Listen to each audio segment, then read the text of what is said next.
In the quiet hours, when the world is still and your mind is restless, there's a persistent, sinking thought that haunts us all. It's the feeling that the universe has singled you out. The traffic snarls, the promotion falls through, the rain cancels your one day of rest, and the voice whispers, "Why me? Bad things always happen to me." It is a powerful, isolating, and utterly exhausting narrative. It makes us feel like we're fighting a rigged game, where life itself is personally targeting our peace. If you've ever felt this exhaustion, this sense of cosmic unfairness, then this journey back to ancient wisdom is for you. Because this feeling isn't a destiny, it's a philosophical error. We're going to dismantle this victim narrative one life-changing lesson at a time. Lesson 1, the Neutrality Rule. Imagine the life of Marcus Aurelius, the Roman emperor. His reign was defined by relentless disaster, plague, war, flood, and betrayal.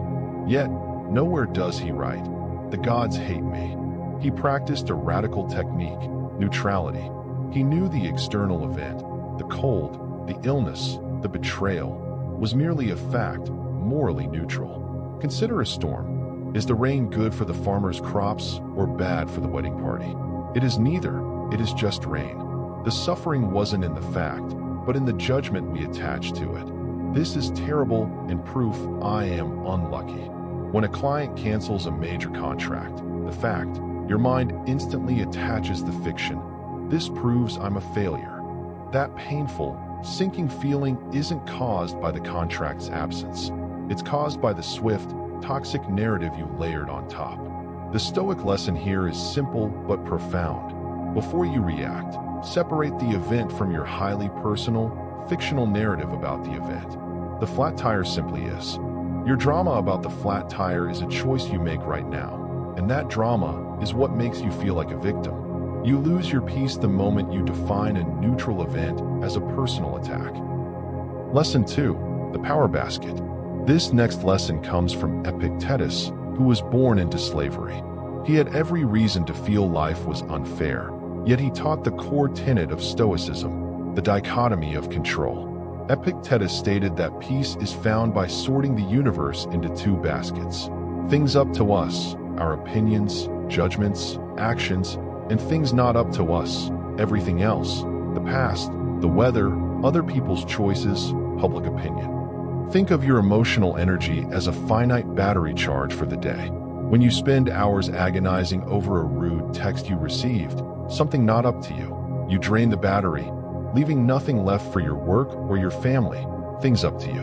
When you feel victimized by the slow driver or the failed interview, you are emotionally investing in the basket you cannot influence. The victim narrative vanishes the moment you realize your energy is finite and must be conserved. You must ruthlessly withdraw your emotional capital from what is fixed and focus it entirely on your response. Your anxiety is the sound of your mind trying to control what is not its business.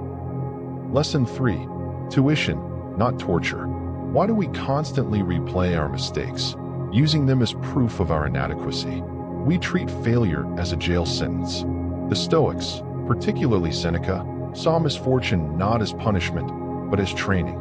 Every setback, every mistake, is a tuition payment for wisdom. Seneca taught that adversity doesn't create character, it reveals it.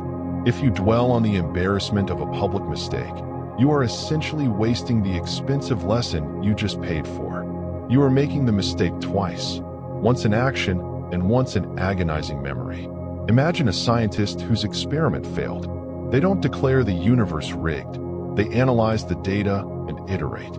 The failure provides crucial data. When you cling to the guilt, you forfeit the lesson. The crucial emotional takeaway is this: you are not your mistake.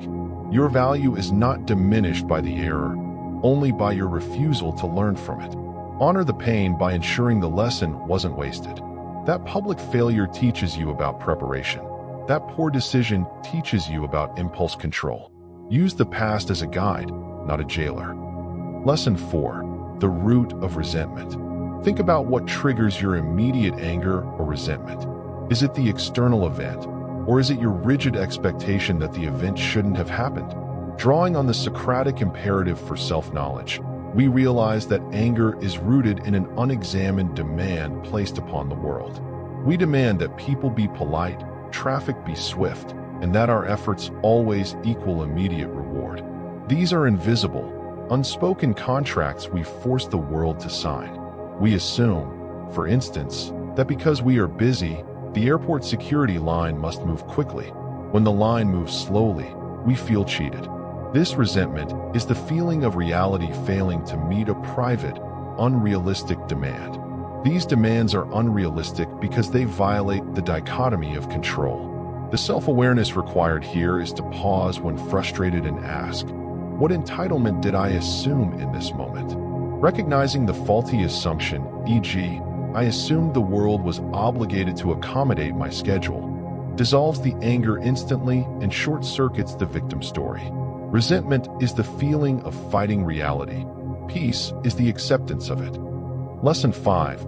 Accepting the flow. When good things end, a relationship, a period of financial stability, an experience, we feel the sharp sting of loss, and the victim narrative screams, see, all the good things leave me. This is a failure to accept the core truth taught by Heraclitus. Change is the only constant. The universe is fundamentally dynamic, not static. The river is never the same twice. Trying to clutch a fleeting moment is like trying to hold water in your hand. The effort only leads to frustration. The good moment was not stolen from you. It simply followed the universal law of flux. The emotional release comes from accepting the good while it is here, appreciating it fully, and then treating its end not as a loss, but as a gift that has been completed. This acceptance is the opposite of the victim mindset, which demands permanence where there is none. When you recognize that all things, jobs, health, friendships, are loaned to you for a time, you can greet their passing with gratitude for the time you had, rather than bitterness for the time you didn't. Lesson 6. Prepare, don't panic. The victim is shocked and paralyzed when trouble arrives. The Stoic is simply prepared. This is the practice of premeditatio malorum, the anticipation of negative events. This isn't pessimism, it's prophylaxis. Marcus Aurelius wrote, begin the morning by saying to yourself, I shall meet with the busybody, the ungrateful, arrogant, dishonest. He was mentally rehearsing the predictable difficulties of human nature, not predicting disaster. The goal is to rob adversity of its paralyzing surprise. If you anticipate that the market might drop, your reaction to a downturn is strategic, not panicked. If you anticipate that people will let you down sometimes, your reaction to betrayal is disappointment, not devastation. By mentally rehearsing potential troubles, you train your mind to view them as predictable challenges rather than personal anomalies. When the predictable disaster occurs, you don't react with shock and why me? You respond with, yes, here is the challenge I prepared for. This immediately shifts your identity from a helpless target to a strategist. Lesson 7. The unbreakable scorecard. We often mistake external failure for personal ruin. We feel like the failed venture is the bad thing. But the deepest level of Stoicism redefines bad entirely. The only true bad is moral failure, acting unjustly, cowardly, or foolishly. No external event, not financial loss, not sickness, not public criticism, can touch your character, which is the only place your true value resides. Think of your life as having two scorecards. The external scorecard, money, status, possessions, and the internal scorecard, wisdom, courage, justice. When you believe bad things always happen to me, you are obsessing over the external card, which is controlled by luck and others. The bad thing isn't the challenge, it's the test. The challenge is neutral. Your decision to face it with courage, honesty, and wisdom is what defines your worth. Your power is not in escaping trouble, but in deciding to be good through the trouble. That inner score is unbreakable. Conclusion. The narrative that bad things always happen to me is nothing more than a lazy script your mind runs when it fears losing control. The Stoic solution is not about finding luck or escaping trouble. It's about claiming sovereignty over your inner world. You are not defined by the chaos that happens around you. but by the meaning you choose to assign it and the virtue you bring to your response. Shed the fictional heavy weight of the victim role and step into the truth.